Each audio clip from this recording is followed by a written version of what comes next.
महाराष्ट्रामध्ये कृत्रिम बुद्धिमत्ता संशोधन आणि विकास डेटा सेंटर, जागतिक क्षमता केंद्र यासोबत पायाभूत सुविधांची व्यवस्था निर्माण करण्यात येत आहे। यामुळे समृद्ध भारताच्या निर्मितीसाठी महाराष्ट्र हे गुंतवणूकदारांचे यशस्वी ठिकाण असल्याचं मुख्यमंत्री देवेंद्र फडणवीस यांनी सांगितलं। मुंबईत आयोजित इंडो अमेरिकन चेंबर ऑफ कॉमर्सच्या राष्ट्रीय अधिवेशनात भारत अमेरिका सर्वसमावेशक धोरणात्मक सहकार्याची पुनर्रचना या विषयावर ते आज बोलत होते। राज्यातील विविध क्षेत्रातील संधींचा लाभ घेत अमेरिकेतील गुंतवणूकदारांनी आपल्या कल्पना, संशोधन घेऊन महाराष्ट्रात यावं। महाराष्ट्र शासन त्यांना कौशल्य, बाजारपेठ, पायाभूत सुविधा उपलब्ध करून देईल असं आवाहनही मुख्यमंत्र्यांनी यावेळी केलं। भारत अमेरिका संबंधांचा पुढील अध्याय हा धोरणात्मक समन्वयाला आर्थिक कृतीत रूपांतरित करणारा असावा आणि या प्रक्रियेच्या केंद्रस्थानी महाराष्ट्र असला पाहिजे असं ते म्हणाले।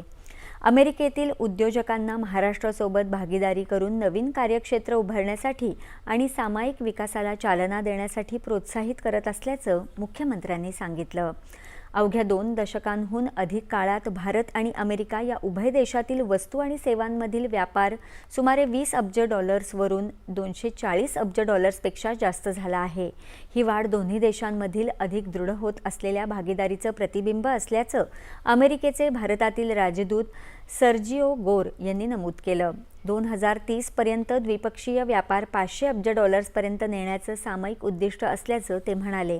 कृत्रिम बुद्धिमत्ता, तंत्रज्ञान, अंतराळ आणि एरोस्पेस, संरक्षण आणि ऊर्जा यांसारख्या जवळपास सर्वच प्रमुख धोरणात्मक क्षेत्रांमध्ये भारत आणि अमेरिका यांच्यातील सहकार्य विस्तारत आहे। या क्षेत्रांमध्ये दोन्ही देश अभूतपूर्व पातळीवर एकत्रितपणे काम करत आहेत आणि याला अतूट विश्वासाची भक्कम जोड लाभली आहे असं गोर यांनी सांगितलं।